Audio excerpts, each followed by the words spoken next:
जय हिंद दोस्तों।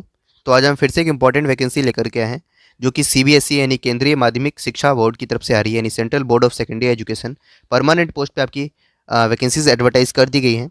ठीक है, यहाँ पे देखिए ग्रुप ए, ग्रुप बी और ग्रुप सी के मल्टीपल पोस्ट पे ये वैकेंसी है, जिसमें 10th 12th डिप्लोमा, ग्रेजुएशन और पोस्ट ग्रेजुएशन इस तरीके के कैंडिडेट्स जो ये क्वालिफिकेशन होल्ड करते हैं उनके लिए काफ़ी शानदार वैकेंसीज होने वाली है। तो कंप्लीट डिटेल्स इस वीडियो में देखेंगे, कौन कौन सी वैकेंसीज है, नंबर ऑफ पोस्ट क्या है और एजुकेशनल क्वालिफिकेशन क्या रहने वाली है, एग्जाम पैटर्न क्या होगा, सारी जानकारी आपको इस वीडियो में देखने को मिलेगी। तो चलिए देख लेते हैं एक बार। तो देखिए ये रहा वो notice, central board of secondary education यानी सीबीएसई की तरफ से ये वैकेंसी है। 8 मार्च 2024 को इसके लिए शॉर्ट नोटिफिकेशन रिलीज़ किया गया है और आज 11 मार्च 2024 को इसके बारे में डिटेल नोटिफिकेशन आ चुकी है। तो देखिए, online applications are invited for direct recruitment on all India competitive examination basis for the following post. ठीक है, तो सबसे पहले देखिए आपका ग्रुप ए का जो पोस्ट है, ग्रुप ए में इतनी सारी वैकेंसीज हैं, जिसमें सबसे पहला पोस्ट देखिए आप असिस्टेंट सेक्रेटरी एडमिनिस्ट्रेशन, ये पे लेवल 10 का पोस्ट है आपका। दूसरा देखिए असिस्टेंट सेक्रेटरी एकेडमिक्स, पे लेवल 10 का ये भी पोस्ट है। असिस्टेंट सेक्रेटरी स्किल एजुकेशन, ये भी पे लेवल 10 का है। और असिस्टेंट सेक्रेटरी ट्रेनिंग, ये भी पे लेवल 10 का है। और अकाउंट ऑफिसर पे लेवल 10 का पोस्ट है। मैक्सिमम एज लिमिट आप सामने में कॉरेस्पॉन्डिंग देख सकते हैं सभी के। जैसे सबसे पहला पोस्ट है उसके लिए 35 ईयर्स मैक्सिमम एज लिमिट है और टोटल पोस्ट की बात करें तो 18 पोस्ट हैं आपके। और दूसरे में असिस्टेंट सेक्रेटरी एकेडमिक्स में 30 साल मैक्सिमम एज लिमिट है और 16 आपके टोटल पोस्ट हैं, इसमें नंबर ऑफ वैकेंसीज हैं।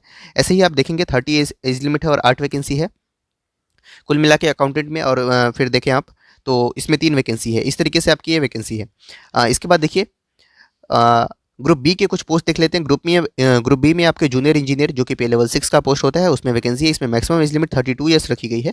और नंबर ऑफ वैकेंसीज की बात करें तो जूनियर इंजीनियर में 17 वैकेंसी है। ठीक है, जूनियर ट्रांसलेशन ऑफिसर ये भी पे लेवल 6 का पोस्ट है और इसमें 30 एज लिमिट मैक्सिमम है और इसमें 7 वैकेंसी है कुल। ठीक है, उसके बाद देखिए जूनियर आपके ग्रुप सी के पोस्ट स्टार्ट हो जाते हैं, जिसमें आपके अकाउंटेंट की वैकेंसी है, पे लेवल 4 का पोस्ट है, मैक्सिमम एज लिमिट 30 ईयर्स है और इसमें 7 वैकेंसी है। जूनियर अकाउंटेंट पे लेवल 2 का पोस्ट है और इसमें 20 वैकेंसी है। ठीक है, आपकी पोस्टिंग जो है सीबीएसई के कोई भी बोर्ड में हो सकती है, यानी सीबीएसई के जितने भी ऑफिस हैं सीबीएसई बोर्ड के, उसमें से कहीं पे भी आपकी पोस्टिंग हो सकती है। ठीक है, ये कुछ पीडब्ल्यूबीडी के बारे में यहाँ पर जानकारी है, तो उसे आप आराम से वीडियो पॉज करके देख सकते हैं। अब देख लेते हैं एक बार अप्लाई करना कब से स्टार्ट हो सकता है। Online registration of the application will be started from 12th of March 2024 to 11th of April 2024। तो लास्ट डेट आप ध्यान रखें 11 अप्रैल 2024 तक आप इसके लिए अप्लाई कर पाएंगे। In case due to administrative reason the last date of the application has to be extended. ठीक है, the crucial date for determining the eligibility shall remain the same. ठीक है, अगर फ्यूचर में अगर डेट एक्सटेंड भी होता है फिर भी आपकी जो एलिजिबिलिटी वगैरह है वो सब इसी डेट पे डिटरमाइन किए जाएंगे, यानी कट ऑफ डेट आपकी 11 अप्रैल 2024 ही रहने वाली है। अब इसके बाद देखिए बाइफर्केशन ऑफ पोस्ट, जिसमें आप देखिए आपने देखा था असिस्टेंट सेक्रेटरी एकेडमिक्स में जो आपकी वैकेंसी थी, इसमें आपकी किस सब्जेक्ट में कितनी वैकेंसी वो भी आप देख सकते हैं। जैसे हिंदी सब्जेक्ट में एक वैकेंसी है, इंग्लिश में एक है, फिजिक्स एक, बायोलॉजी एक, केमिस्ट्री एक, एजुकेशन एक, साइकोलॉजी एक, फिजिकल एजुकेशन एक, मैथमेटिक्स एक। ठीक है, इस तरीके से देख सकते हैं आप। कॉमर्स है, इकोनॉमिक्स है, हिस्ट्री है, पॉलिटिकल साइंस है, ज्योग्राफी है, आईटी है, स्टैटिस्टिक्स है। कुल मिला के 16 पोस्ट हैं आपके। इसमें आपने देखा स्किल एजुकेशन असिस्टेंट सेक्रेटरी पे लेवल 10 ग्रुप ए का पोस्ट है। इसमें आईटी एंड एआई में 2 वैकेंसी है, एग्रीकल्चर में एक है, food nutrition and food production में एक है, बीएफएसआई एंड मार्केटिंग में 2 है, टूरिज्म में एक है, ब्यूटी एंड वेलनेस में एक है। कुल मिलाकर के 8 पोस्ट आपके इसमें है। ठीक है, आप सब्जेक्ट्स देखते चलें।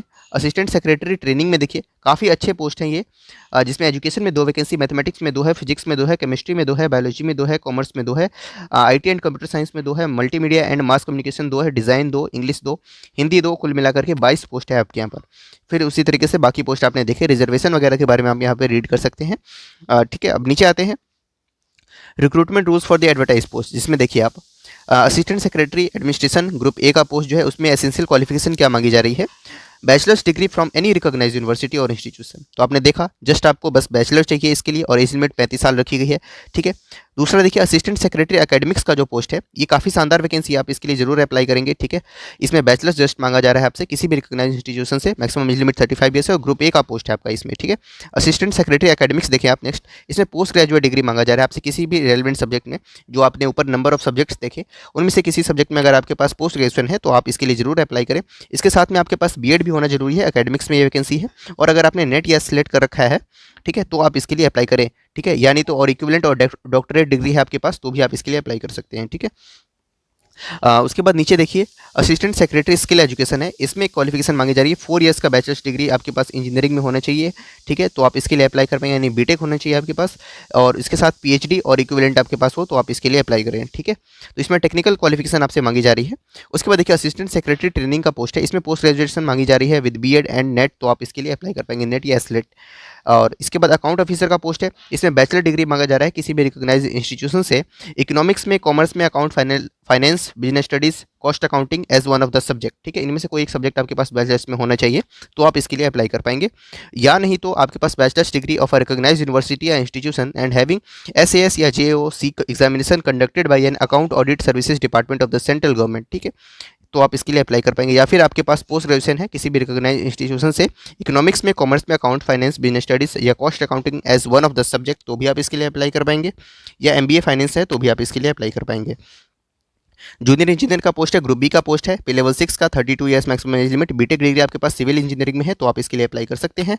इसके बाद जूनियर ट्रांसलेशन ऑफिसर है, इसमें मास्टर्स डिग्री आपके पास होना चाहिए, master's degree of recognise university in Hindi with English as a compulsory और इलेक्टिव सब्जेक्ट, ठीक है, हिंदी विद इंग्लिश आपके पास कंपलसरी या फिर इलेक्टिव के तौर पे एक सब्जेक्ट होना जरूरी है, ठीक है, तो आप इसके लिए अप्लाई कर पाएंगे at the bachelor degree level, यानी आपने मास्टर्स कर रखी हो और बैचलर्स में आपके पास हिंदी विद इंग्लिश आपके पास सब्जेक्ट एज अ सब्जेक्ट होना जरूरी है तो आप इसके लिए अप्लाई कर पाएंगे।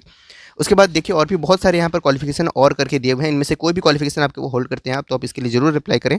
इसमें देखिए master's degree of recognised university in English with Hindi as a compulsory और इलेक्टिव सब्जेक्ट, ठीक है, ठीक है, तो आप तब भी अप्लाई कर सकते हैं। यहाँ हिंदी विद इंग्लिश था, यहाँ पे इंग्लिश विद हिंदी है तो भी आप इसके लिए अप्लाई कर सकते हैं।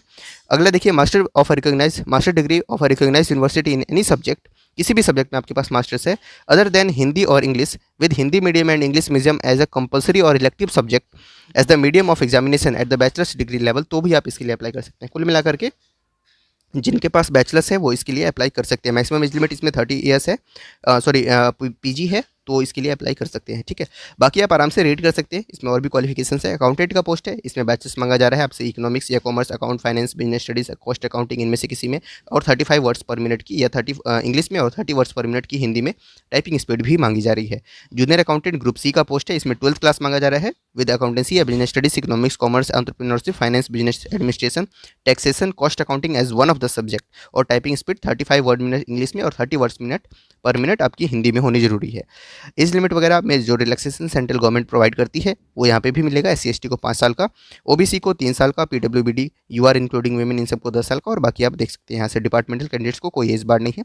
एग्जामिनेशन फी की बात कर लेते हैं। ग्रुप ए पोस्ट के लिए 1500 रुपये एग्जामिनेशन फी है जो कि काफ़ी हेफ्टी है, और ग्रुप बी एंड सी के लिए 800 रुपये रखे गए हैं for each post. Multiple post के लिए भी आप अप्लाई कर सकते हैं। SC/ST PWBD एक्स सर्विसमैन और वुमेन और रेगुलर CBSE एम्प्लॉयज़ इन सभी के लिए कोई फीस लिमिट नहीं रखी गई है, उनको कोई फीस पे नहीं करनी है, ठीक है। इसके बाद नीचे आते हैं स्कीम ऑफ एग्जामिनेशन की बात कर लेते हैं। तो सबसे पहले असिस्टेंट सेक्रेटरी एडमिन कैडर, इसमें देखिए आपका एग्जामिनेशन किस प्रकार होने वाला है। There will be 2 tier examination followed by an interview, तो 2 टायर एग्जामिनेशन होगा, उसके बाद इंटरव्यू होगा based on the performance in the objective type MCQ questions test. OMR based जो आपका होने वाला है, ऑनलाइन नहीं होगा। Tier 1 टेस्ट जो आपका होगा जो कि MCQ बेस्ड होने वाला है, offline. Candidates in the ratio of 1:10 will be allowed to appear in Tier 2, तो 1:10 के रेशियो में आपके सिलेक्ट होंगे कैंडिडेट्स जो कि Tier 2 में अपीयर होंगे, जो कि डिस्क्रिप्टिव पेपर होने वाला है, और इस डिस्क्रिप्टिव पेपर के बेसिस पे आपको इंटरव्यू में कॉल किया जाएगा, और इंटरव्यू में 1:5 के रेशियो में कॉल किया जाएगा, और उसके बाद आपके फर्दर प्रोसेस होंगी, ठीक है। तो आपने देखा कि पहले Tier 1 फिर Tier 2 उसके बाद इंटरव्यू। इसमें देखिए Tier 1 में आपके क्वेश्चंस किस तरह से आएंगे, जो आपका OMR बेस्ड MCQ क्वेश्चन आएंगे, उसमें जो current affair and general awareness के 30 क्वेश्चन होने वाले हैं, general mental ability logical reasoning के 30 क्वेश्चन होने वाले हैं, 60 मार्क्स के 2-2 मार्क्स एक क्वेश्चन के होंगे। मैथ्स और डेटा इंटरप्रिटेशन के 30 क्वेश्चन होंगे, जनरल हिंदी और कॉम्प्रिहेंशन कम्युनिकेशन स्किल के 15, general English comprehension communication skill के 15, basic knowledge of computer operation 30 question होने वाले। कुल मिलाकर 150 प्रश्न होंगे, 300 मार्क्स के लिए समय मिलेगा आपको वो 2.5 घंटे का, ठीक है। तो 2.5 आवर्स का आपके यहाँ पास टाइम होने वाला है। Tier 2 जो रिटन एग्जामिनेशन होगा जो कि डिस्क्रिप्टिव होगा, उसमें आप देख लीजिए कंपोनेंट ऑफ टेस्ट पार्ट 1 जो आपका करंट अफेयर और जनरल अवेयरनेस इकोनॉमिक्स, ये सारे पार्ट से आपके क्वेश्चन आएंगे 160 मार्क्स के। 80 मार्क्स का क्वेश्चन आपका इस सेक्शन से आएगा, और जो पार्ट 3 है आपका वो कॉन्स्टिट्यूशन से रिलेटेड है, उसमें governance, administrative law, ethics, integrity, aptitude, इसमें 40 प्रश्न आएंगे। ऐसे राइटिंग हिंदी और इंग्लिश 40 इसमें आएगा, और इसमें देखिए 320 मार्क्स का ये पेपर होने वाला है जो आपका डिस्क्रिप्टिव होगा, जो आपका मेंस है Tier 2, वो 3 घंटे का समय मिलेगा इसमें आपको।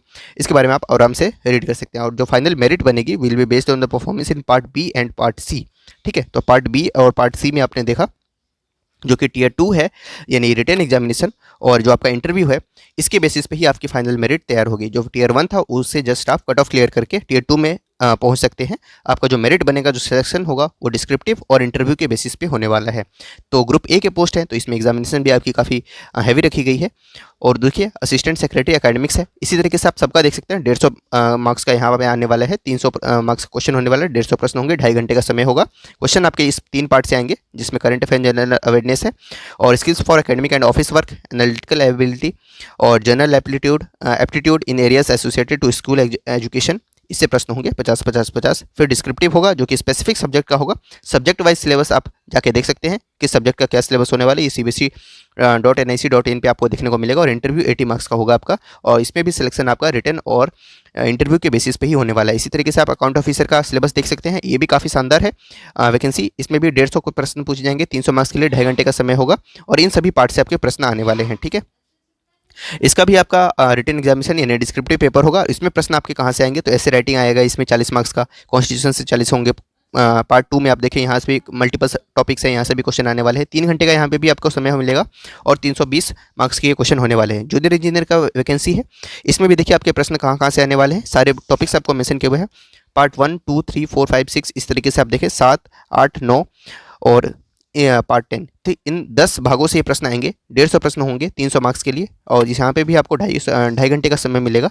और उसके बाद देखिए जूनियर ट्रांसलेशन ऑफिसर की वैकेंसी है, जो कि OMR बेस्ड ही होगा। इसमें भी आपकी ऑब्जेक्टिव टाइप क्वेश्चंस किस तरीके से आने वाले हैं, वो सारी चीज़ें आपको यहाँ पर मेंशन की हुई है। ठीक है, जूनियर अकाउंटेंट का वैकेंसी है। और उसके बाद criteria for shortlisted and final selection of the candidates for group A post. आपने देखा cut off, minimum cut off marks दे रखा है। ठीक है, टियर 1 के लिए, और टियर 2 के लिए भी मिनिमम कट ऑफ मार्क्स आपको यहाँ पर मेंशन किया हुआ है। Candidates are required to appear in the single test tier 1 examination for the following post. तो अभी आपने ग्रुप ए के जो पोस्ट देखे थे ना, उसमें तो आपके डिस्क्रिप्टिव भी हो रहे थे, बट ये junior engineer, junior translation officer, ठीक है, और उसके बाद इन सभी पोस्ट के लिए आपके जो टियर 1 ही होगा बस, उसमें टियर 2 आपका नहीं होगा। ठीक है, उसके बाद नीचे देखिए आप स्किल टेस्ट के बारे में यहाँ पर जानकारी मेंशन की हुई है, और इसके बाद एक्सपेक्टेड लेवल ऑफ नॉलेज, आपको किस लेवल की पढ़ाई करनी है, तो वो भी आपको यहाँ पर मेंशन किया हुआ है, किस पोस्ट के लिए किस लेवल तक की आपके पास जानकारी होनी जरूरी है। उससे आपके क्वेश्चंस आएंगे, ये भी आप देख लीजिए। सिटी ऑफ एग्जामिनेशन भी आपको मेंशन किया हुआ है कि सेंटर आपके कहाँ कहाँ पढ़ सकते हैं। सारे सेंटर और सेंटर कोड आपको यहाँ पर मेंशन किए हुए हैं, तो आप देख ले अपने नियर बाई लोकेशन को, और उसे आप सेंटर में चूज़ करेंगे फॉर्म फिलअप करते वक्त। मार्किंग्स की भी आप देख लें, नेगेटिव मार्किंग होगा 0.05 का। सारी चीज़ें यहाँ पर क्लियरली मेंशन की हुई है। PDF आपको हमारे टेलीग्राम चैनल पर मिल जाएगा, आप वहाँ से रीड कर सकते हैं। ठीक है, तो सारी जानकारी आपको इस PDF में देखने को मिलेगी। और उसके बाद और कोई इंपॉर्टेंट जानकारी है तो आप इसे आराम से रीड कर सकते हैं। कोई क्वेरी है तो आप कमेंट सेक्शन में पूछ सकते हैं हमसे। तो ये जानकारी थी जो कि CBSE की तरफ से आ रही है वैकेंसी, बहुत ही शानदार वैकेंसी है। ये कुछ अनपॉपुलर वैकेंसीज होती है, ज़्यादा फेमस नहीं होती है। आप इनके लिए ज़रूर अप्लाई करें अगर आप ये एलिजिबिलिटी होल्ड करते हैं तो। Thank you so much.